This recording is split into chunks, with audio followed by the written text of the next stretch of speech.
Hey guys, Non-Chimpy from AnonTech.com. We're looking at the ASUS ePad Transformer. This is ASUS's first honeycomb tablet. Like most honeycomb tablets, it is running an NVIDIA SoC. This is the Tegra 2 running at up to a gigahertz. It's got a gigabyte of LPDDR2, and this particular model has 16 gigs of NAND on board. The big killer feature here is that you get all of this for $399. So that's $200 cheaper than the cheapest Motorola Zoom and $100 cheaper than the cheapest iPad 2. Now this is a Wi-Fi only model, but shaving off that extra money, ASUS actually hasn't given up too much. You get an IPS display with very, very good display characteristics, something that's arguably comparable to the iPad 2. The chassis, part of it is plastic, the back over here. You can hear a little bit of squeaking and creaking if you squeeze on it, but it actually feels really good. On the front you've got glass and you've got a little bit of metal around here. Over on the right side, there's a micro SD card slot, mini HDMI, and headphone out. You got two speakers that are hidden behind these little grills here, and over on the left side, power lock and volume rocker.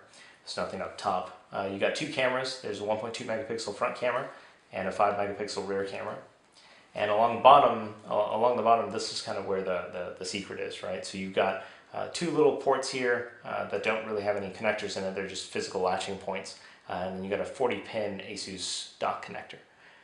The point of this is to connect to this thing. This is the ePad Transformer dock, the reason that it's called the Transformer. The idea is that you take this, and for another $149 you buy this dock, and you transform the ePad into an Android notebook. And surprisingly enough, it actually works really, really well. So this dock for $149 isn't just a keyboard and trackpad. It's also got a 24 watt-hour battery in it, so that's actually the same size battery as what's actually in the tablet itself. You don't get twice the battery life, you actually get about 60% increase in battery life, but that puts you above 15 hours on a single charge for the entire setup of general web browsing, email, kind of messing around with the OS. Nothing too intensive, but also nothing just too lax. And that's pretty decent. The integration actually goes even further. So you have a number of hotkeys on the keyboard itself. You've got a home button that'll take you there. You can do gestures on the trackpad itself.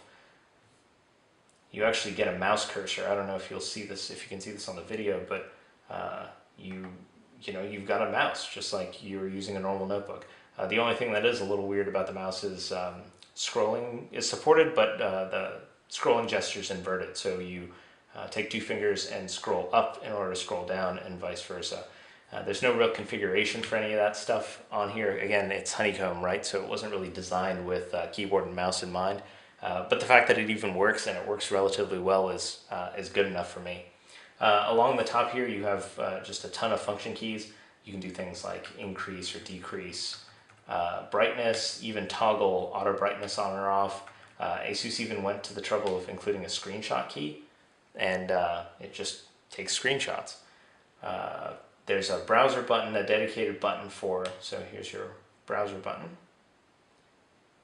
And there's a dedicated button to bring up the settings pages, which you can then navigate using the mouse. There are, of course, dedicated playback buttons for audio playback. There's speaker volume control buttons. There's a lock button and a back button as well. You can even activate contextual menus using the contextual menu button on the keyboard as well.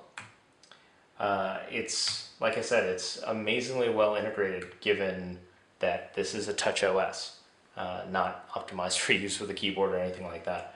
ASUS has gone a little bit further, so let's launch Polaris Office, and it's also customized the software keyboard. So right now I'm in Polaris and I can be typing, but if I wanted to see what the virtual keyboard would look like, I can actually go in here and disable the physical keyboard. And now it'll bring up ASUS's virtual keyboard. So you'll notice that this is a little bit different than the default Android honeycomb keyboard. The honeycomb keyboard looks a bit more polished,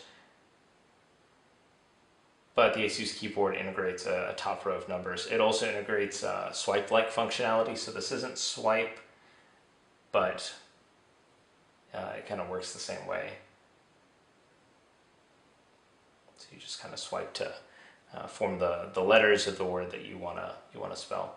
But the nice thing about all this is if you enable physical keyboard, you don't actually have to deal with that virtual keyboard popping up. It's, again, very, very well integrated, very, very surprising to me. You also get, on the dock itself, you get 2 USB ports, as well as an SD card slot, and a port to, of course, charge the whole thing.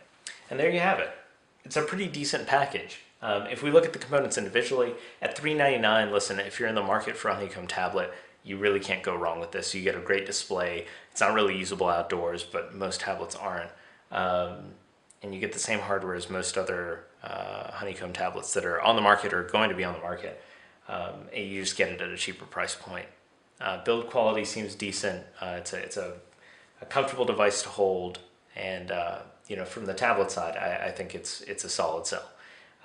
The dock is really, really tempting. It's also really expensive. At $149, I think obviously that's one of the selling points of this. If you're going to be upgrading your tablet, ASUS says that this dock should work with all other Transformer branded tablets. So it's possible that we might see a Kal-El version of this, for example, where you could use the same keyboard dock.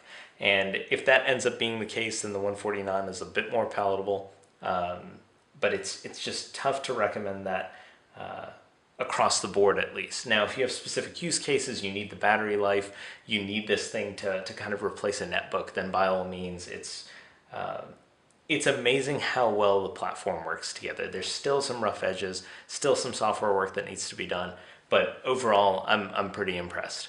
And I'd love to see where this thing is in the next 6 months to a year.